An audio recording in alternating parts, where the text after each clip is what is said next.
Boa noite a todos. Meu nome é Maria Cristina. Estou aqui para apresentar o meu trabalho de conclusão de curso. Universidade do Estado da Bahia, UNEB, coordenação da Universidade Aberta do Brasil, UAB, curso de licenciatura em História, Polo Serrinha. E o título do meu trabalho é O uso do cinema para o ensino de História no ensino médio. É justificativa para entender que os alunos têm mais resistência aos conteúdos históricos. A iniciativa desse tema surgiu a partir da minha prática, né, educativa, e por perceber que o cinema pode servir como recurso importante para a compreensão de determinados fatos históricos, pois torna as aulas mais envolventes e dinâmicas. O problema: o uso do filme que aborda temas históricos no ensino de história favorece a aprendizagem dos alunos. Objetivo geral: conhecer os limites e as possibilidades do ensino, do uso do cinema na sala de aula para abordar de conteúdos da área de história no ensino médio. Objetivos específicos: conhecer as práticas pedagógicas do ensino de história, suas concepções e objetivos no contexto de uma escola pública.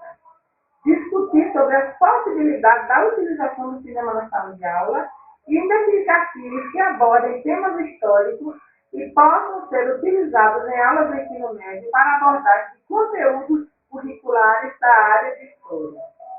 A metodologia usada foi uma pesquisa de campo com professores e alunos do ensino médio e uma pesquisa bibliográfica.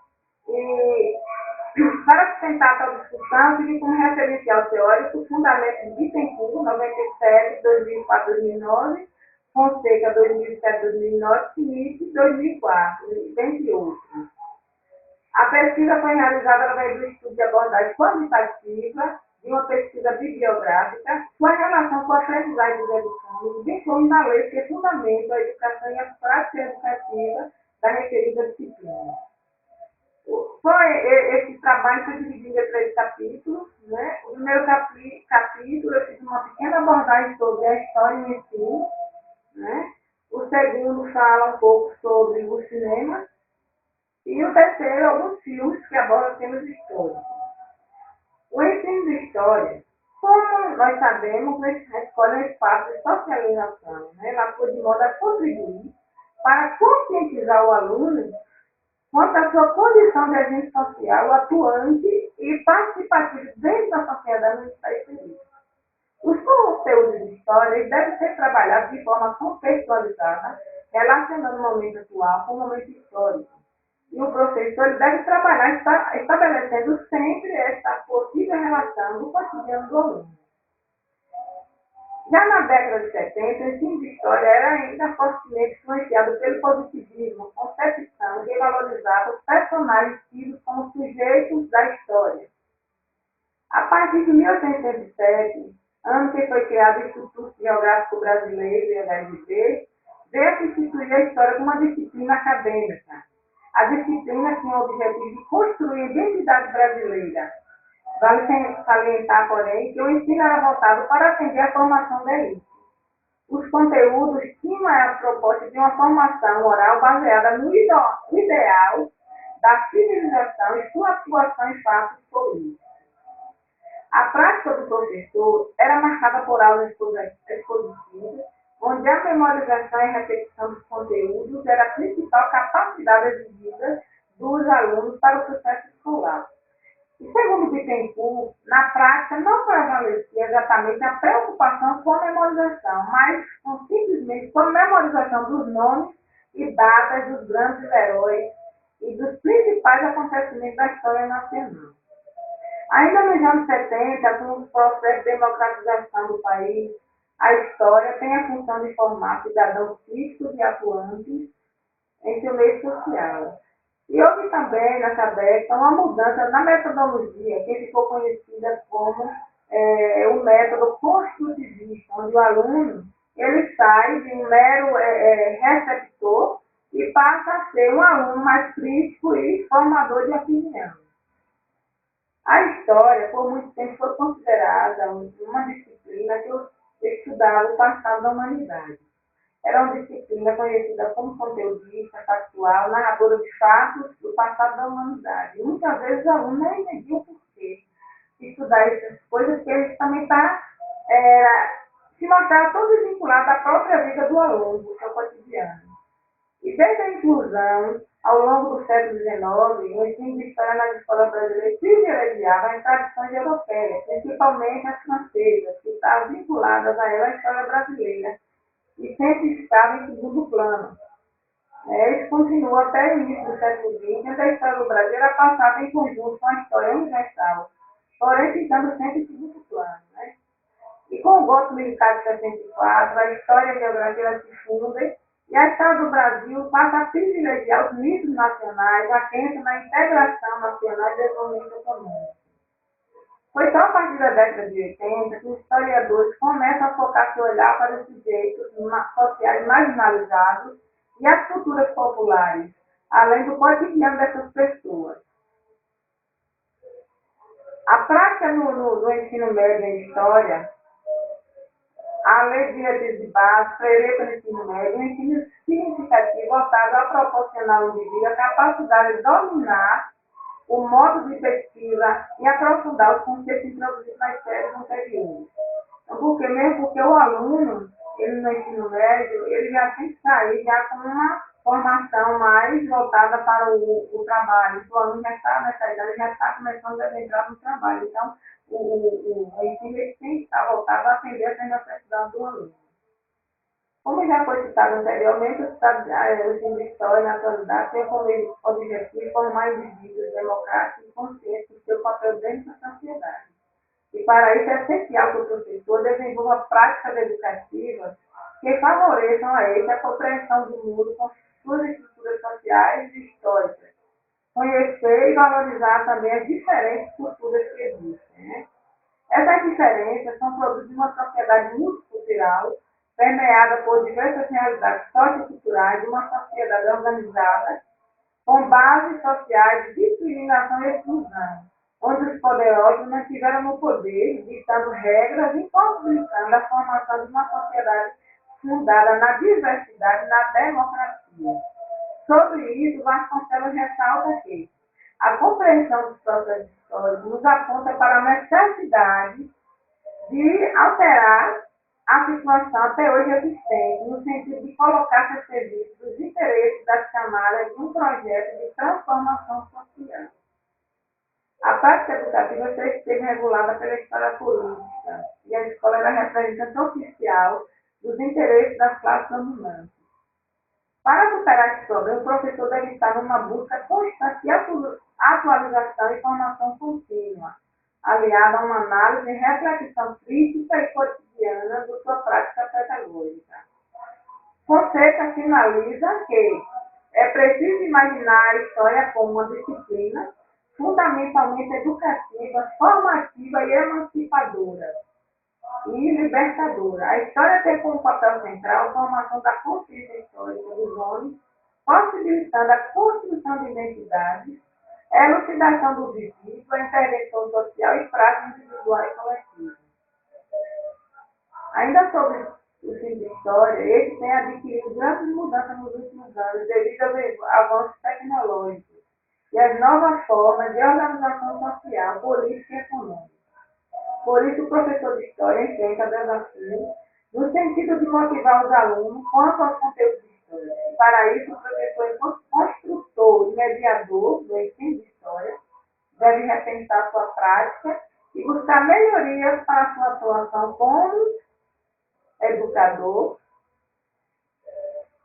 Além disso, o professor é de extrema importância no sentido de despertar no aluno esse desejo de produzir conhecimento, e para isso ele deve criar situações de ensino que estabeleçam uma relação entre o passado e o presente, com base nos problemas contemporâneos, para conseguir entender a atual conjuntura política, econômica e social.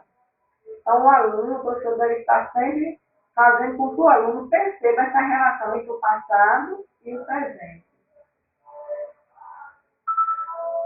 Sabemos que no ambiente escolar convivem diversas pessoas, diferentes culturas, diferentes identidades, de cultura, gênero, raça. Isso torna importante criar espaços de aprendizagem significativos com ações educativas que possibilitem a aprendizagem dos saberes históricos.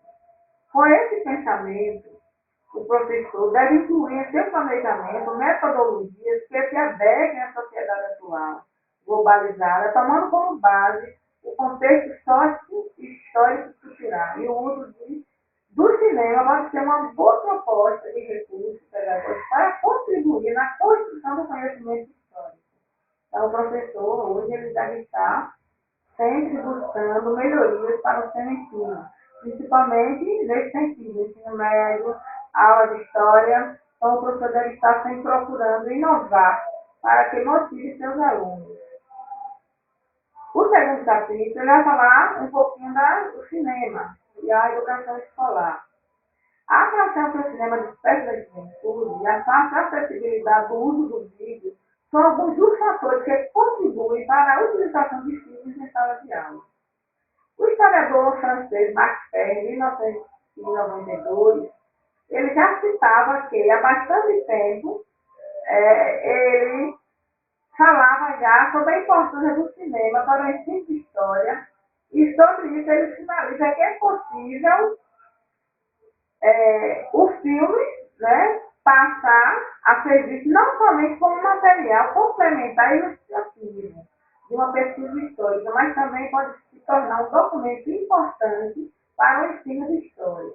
E de acordo com ele, isso só se torna possível porque o filme retrata muito na sociedade que produziu. Com a introdução da escola nova, as tecnologias passaram a ser vistas como um meio de combater o ensino tradicional, em que o documento histórico era a prova real. E para isso, o cinema surgiu uma maneira de impulsionar o processo de aprendizagem por ser mais atrativo para o educando. Porém, é importante ressaltar que os recursos audiovisuais por si só não resolverão a dificuldade de aprendizagem apresentar os conteúdos de história. E o professor deve estar atento a isso e antes de passar o filme, ele deve abordar o tema, trabalhar o tema com os alunos, só depois ele passar o filme para complementar essa aprendizagem. É necessário também que o professor esteja atento ao conteúdo que o filme está retratando e se o mesmo contempla o seu planejamento. Com o intuito de contribuir com a educação, dentro dessa nova proposta de ensino, o governo brasileiro criou o INCE, Instituto Nacional de Cinema Educativo, com o objetivo de controlar a influência que o cinema exercia sobre os jovens e passou a produzir filmes educativos com a finalidade de ensinar de forma eficiente os conteúdos históricos. Os professores de história devem utilizar os filmes não como simples meio de ilustrar um determinado conteúdo, mas sim como recurso capaz de estimular a percepção crítica de seus estudantes. O filme, às vezes, pode decupar fatos da história, esconder verdades, dificultando a aprendizagem. Portanto, para evitar que isso aconteça, o professor deve selecionar e analisar o filme que aborde o conteúdo ensinado sem omitir ou corromper os fatos. De acordo com o Conselho, em 2009, ambos os filmes chamados documentários ficcionais constituem importantes fontes de estudo histórico. Porém, devemos estar atentos à linguagem própria da cinematografia, que não tem compromisso com a historiografia. Os filmes, mesmo aqueles chamados históricos ou documentários, não podem ser confundidos com obras historiográficas. Logo, exige de nós uma postura crítica e problematizadora, assim como em relação às demais fontes históricas. Também nesse capítulo fiz um breve relato sobre a história do cinema. O mesmo surgiu, segundo o Brasil, o cinema surgiu no século XIX, em 1825, na França, através dos irmãos Luiz e Auguste Lumière. A história do cinema faz parte da história mais ampla que engloba não apenas a história das práticas de projeção de imagens, mas também a dos divertimentos populares, dos instrumentos óticos e das pesquisas com imagens fotográficas.